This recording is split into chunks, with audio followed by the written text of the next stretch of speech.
Hey, what's up guys, welcome back to another monster video. So in today's video, back with our monster analysis, we have the monster Mad Country, which is a new attacker, and I'm gonna go ahead and do a review, or actually an analysis, not a review. Basically the same thing. I'll do an analysis on this monster and let you guys know if this monster is actually worth investing in. So I hope you guys are excited. If you are, make sure you drop a like, subscribe. Anyways, it's going to get started. Alright guys, here's the monster. I actually kind of like the design, I've got to say. It's a huge gun he's carrying. So this is a light and thunder attacker. So take a look at the traits. We've got, I think that is hardened or tough. We'll see that later on. But apparently this is going to be the fugitive killer monster. So we've got the season 1, as you guys can see right there. I don't know if you guys can see that. But that basically indicates that this monster is a bounty hunt monster, specifically the one you have to purchase. And then at rank 1 you have True Vision, or is that immune to blind? One of the two. I think that's immune to blind. It could be True Vision. I'll actually take a look at the spreadsheet and that'll make it more clear. And then rank 3 we have area light weakness. Yes, that we can tell. So that's a monster name. We do have this method skill, which is a moderate light damage to one enemy, and it actually applies a double damage to itself. So you're dealing damage, getting some damage boost back for next turn. You do have a known reputation, which is a thunder weakness and light weakness to all enemies, and then you apply abomination hater. So you're gonna get that light weakness and thunder weakness, but also you're also applying yourself the abomination hater, which is actually pretty nice. I feel like if you can keep that plus maybe the double damage on top of that, or actually I see a triple damage right here. If you could keep that triple damage as well, you can definitely one tap the enemy. Especially if they're an abomination monster. Serpentix, yes, yeah. Serpentix, you gotta watch out. All right, so Mad Kid Carnage. It's a very heavy light damage to one enemy, applies triple damage to itself for one turn. So that's nice. I mean, a triple damage. But the thing is, you don't apply the triple damage first and then deal the damage. You deal the damage first and then keep the triple damage for next turn. So you keep that turn, that damage boost for next turn. You do have single action justice, which is a massive light damage to an enemy, requires cooldown. I actually like that. I like when monsters have skills that deals like either massive light damage, or not just light, but like whatever element they are, just like massive damage. Or I would say, what's the other one? Insane, right? That one as well. I went ahead and moved my webcam up so you guys could actually see the stats here a lot more clear. So we've got 19,392 speed, 37,936 power, and 1,000,000 life. Yes, 1,000,000 life. That's cool. I really like that. So stat wise, not bad. I do want to take a look at the actual spreadsheet. Now the books, we have Family's book for Team Wars, and then the remaining, I've never seen those ones in Team Wars before. Sometimes they do show up randomly, so expect that, but Families definitely expect that for sure. So it is double element. That's also pretty nice for Team Wars, I've got to say. But let's go ahead and actually take a look at the spreadsheet. All right guys, so here is the spreadsheet. So elements, we've already seen that it is hardened for rank 1, or sorry, rank 0. Rank 1 is actually True Vision. I actually like that. I'm glad it's not what I thought it was, which was immune to blind, but True Vision is actually pretty nice, and having it as a trait, you're not going to miss your shots, so that's really nice.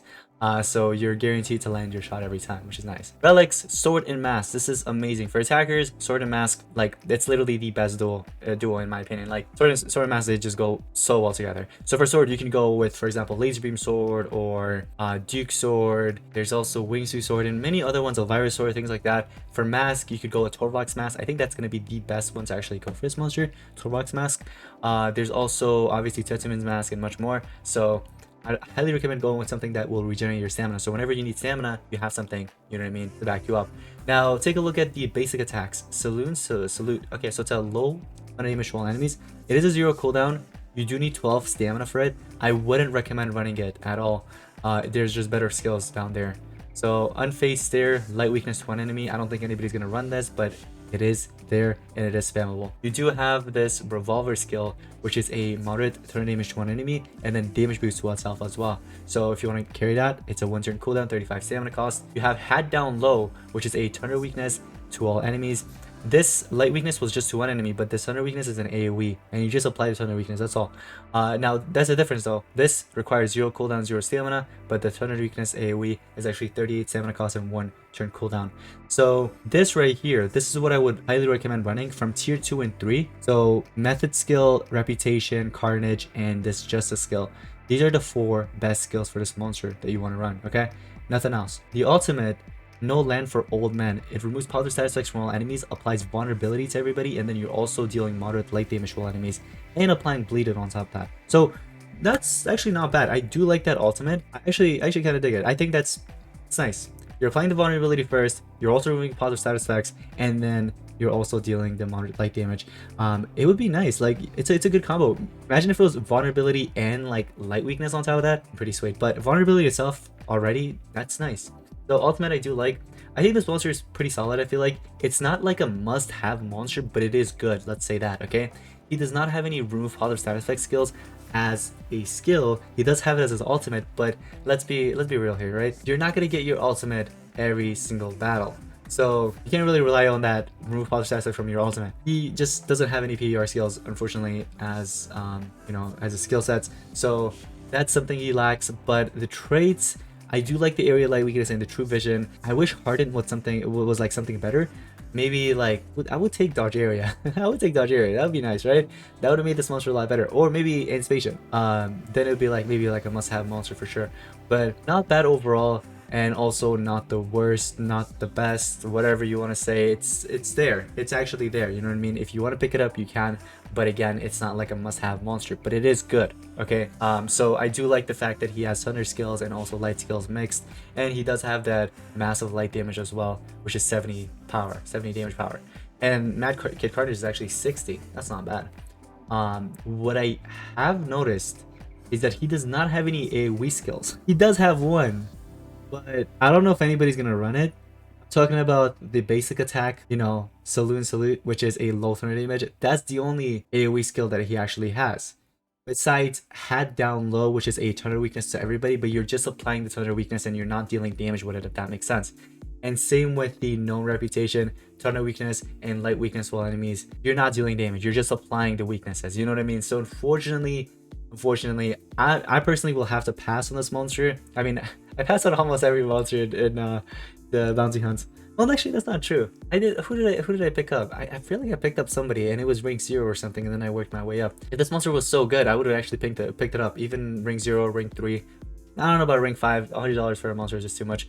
But this monster, unfortunately, is a pass. I would say it's a good monster still, but it's just no AoE skills. No AoE skills. You know, I just don't like that. I really don't like that. He doesn't have any PER skills. He doesn't have dodge area. He doesn't have anticipation, those fancy stuff, the things that are actually making a monster like a must-have. Unfortunately, he doesn't have those things. He's still good, but he's not the best, let's say that, okay? So if you still want to pick him up, you can. Personally, not gonna. But besides all that, pretty solid monster. In terms of runes, I would highly recommend giving like 2 strength and 1 speed, or you could do 2 speed 1 strength, or 1 speed 1 strength and 1 life. You can even do triple strength if you want to go with that. But yeah, those are some runes you can actually give, and I already mentioned the relics as well. But overall, it's a good monster, but not the best, like I said. So that's going to wrap it up for today's monsters and monster analysis. I hope you guys did enjoy it. I hope you found this helpful, and let me know in the comments down below what your thoughts are about this monster. But that's gonna wrap it up. Thank you all so much for watching. I'll see you in the next one. Peace out.